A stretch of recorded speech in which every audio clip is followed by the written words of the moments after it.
एक बंदा जो अपने बिस्तर पर लेटा हुआ है, उसका माइंड और बॉडी पूरी तरीके से एग्जॉस्ट है, लेकिन वो फिर भी सो नहीं पा रहा है। उसका कोई जंगली जानवर पीछा नहीं कर रहा, ना ही उसके घर के बाहर कोई युद्ध चल रहा है, लेकिन फिर भी उसका जो दिल है किसी तरह के डेंजर से भाग रहा है। आज ह्यूमंस एक ऐसी प्रॉब्लम का सामना कर रहे हैं जिसका कोई फिजिकल एग्जिस्टेंस ही नहीं है। आज जिस सिस्टम में हम रह रहे हैं, जो हमारी हेल्थ के लिए बनाया गया था, आज वही सिस्टम हमारी इस प्रॉब्लम को और ज्यादा बढ़ा रहा है। आज मैं एक ऐसी प्रॉब्लम के बारे में बात करने वाला हूँ जिसको आज से सैकड़ों साल पहले एक साइंटिस्ट ने एक्सीडेंटली डिस्कवर करा था, और वो प्रॉब्लम है स्ट्रेस। तो हांस सेली वो साइंटिस्ट थे जिन्होंने एक्सीडेंटली इस चीज की डिस्कवरी करी। वो अपनी लेबोरेटरी में रैट्स के अंदर काउ ओवरीज से कुछ सब्सटेंस इंजेक्ट करते हैं। असल में वो होप कर रहे थे कि वो हार्मोन्स के बारे में कुछ नया डिस्कवर करेंगे, लेकिन वो देखते हैं कि इंजेक्ट किए हुए सब्सटेंसेस से रैट्स के जो एड्रिनल ग्लैंड्स थे वो एनलार्ज हो रहे थे, उनका इम्यून सिस्टम वीक पड़ रहा था और उनके स्टमक अल्कर डेवलप हो रहे थे। तो हांस सेली को लगा कि शायद ये सब्सटेंसेस की वजह से हो रहा है, तो उन्होंने और ऑर्गन से एक्सट्रैक्ट्स लिए और इंजेक्ट करे रैट्स के अंदर। तब भी रैट्स ने वैसे ही सिम्टम्स डेवलप करे। तो वो इस नतीजे पर पहुंचे कि जो रैट्स हैं वो सब्सटेंसेस के प्रति रिएक्ट नहीं कर रहे, बल्कि जो सब्सटेंसेस डालने से बॉडी के अंदर प्रेशर क्रिएट हो रहा है, उसकी वजह से ऐसे सिम्टम्स सामने आ रहे हैं, बॉडी ऐसे रिएक्ट कर रही है। तो हांस सेली के बात और भी ज्यादा पक्की हो गई जब उन्होंने हॉस्पिटल वार्ड में पेशेंट्स को ऑब्जर्व करा। उन्होंने देखा कि पेशेंट्स अलग अलग तरह के डिसीज का सामना कर रहे थे, लेकिन उनकी बॉडी में जो सिम्टम्स थे वो सब सेम थे। जैसे कि वो कमजोर महसूस कर रहे थे, थके हुए थे, उनको भूख नहीं लग रही थी और कुछ भी करने का मन नहीं कर रहा था, एनर्जी लो थी। यानी कि प्रॉब्लम अलग अलग, लेकिन बॉडी का जो रिस्पॉन्स था वो सेम। तब हांस सेली ने अपने आप से एक रेवोल्यूशनरी क्वेश्चन करा कि कहीं ऐसा तो नहीं कि हमारी बॉडी, चाहे उसको कैसा भी चैलेंज क्यों ना आए, वो एक ही तरह का जनरल रिएक्शन देती है। हांस सेली बिल्कुल सही था, और यही से शुरुआत हुई उस फेमस थ्योरी की, द थ्योरी ऑफ स्ट्रेस। तो गाइस, स्ट्रेस को अच्छा या बुरा कहने से पहले, या स्ट्रेस कैसे कम किया जाए इसके बारे में जानने से पहले, हमें ये समझना बहुत जरूरी है जो स्ट्रेस हमारे अंदर होता है वो क्यों होता है, और जब ये होता है तब हमारी बॉडी में कैसे चेंजेस होते हैं।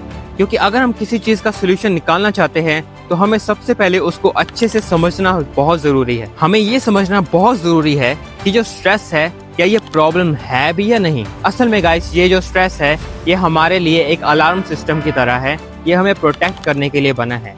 जब भी आपके माइंड को कोई खतरा महसूस होता है तो आपका माइंड पिट्यूटरी ग्लैंड से कॉन्टेक्ट करता है।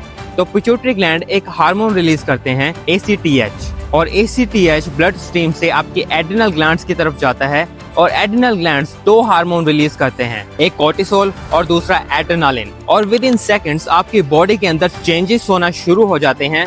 आपकी ब्रीदिंग तेज हो जाती है, आपके दिल की धड़कन बढ़ जाती है, आपके बॉडी में स्वेटिंग होनी शुरू हो जाती है, आपका जो डाइजेशन है वो स्लो हो जाता है, आपका लीवर ग्लूकोज और ज्यादा मात्रा में बनाने लगता है, आपके मसल को और ज्यादा एनर्जी मिलनी शुरू हो जाती है, आपकी जो विजन है वो नैरो हो जाती है। ये सारे चेंजेस करके बॉडी आपको ये कह रही है कि सबसे पहले जो सामने खतरा आया है उसका सामना करो, बाकी सारी चीजें बाद में देखी जाएंगी।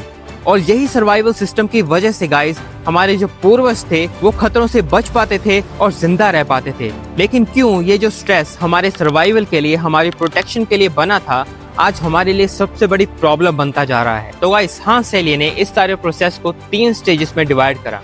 पहली स्टेज, जब हमें खतरा महसूस होता है, हम फाइट और फ्लाइट मोड में आ जाते हैं।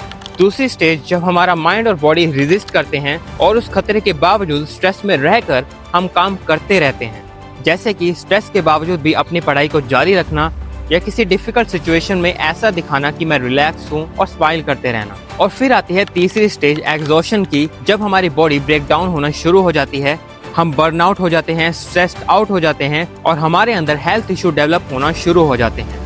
और यही वो स्टेज होती है जब हमारा सर्वाइवल सिस्टम, जो हमें प्रोटेक्ट करने के लिए बना है, हमें डैमेज करना शुरू कर देता है। तो गाइस, इस बात को समझो कि स्ट्रेस हमारे लिए अच्छा है, ये हमें प्रोटेक्ट करता है, ये किसी एग्जाम को क्रैक करने में, किसी जॉब इंटरव्यू को पास करने में हमारी हेल्प करता है।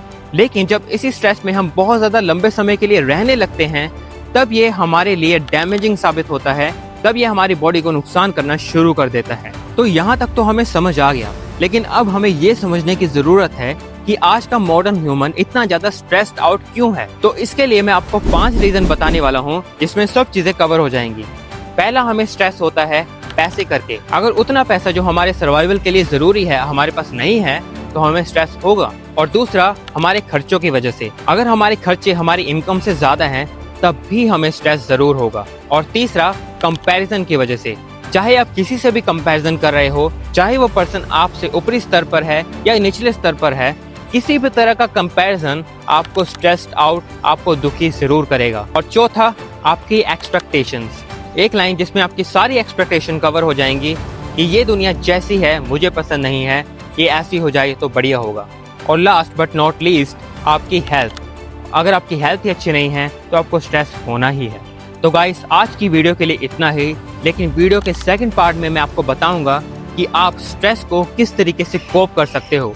मैं आपको ऐसे प्रैक्टिकल मेथड देने वाला हूं जो कि WHO द्वारा सर्टिफाइड हैं। तब तक के लिए गाइस, अगर आपको ये वीडियो अच्छी लगी है तो वीडियो को लाइक और चैनल को सब्सक्राइब जरूर कर देना और बेल आइकन को दबाना बिल्कुल भी मत भूलना, ताकि आपको इसी तरह की वीडियो आने वाले टाइम में भी मिलती रहे। तो मैं मिलूंगा अब आपसे नेक्स्ट वीडियो में। तब तक के लिए stay safe and good bye.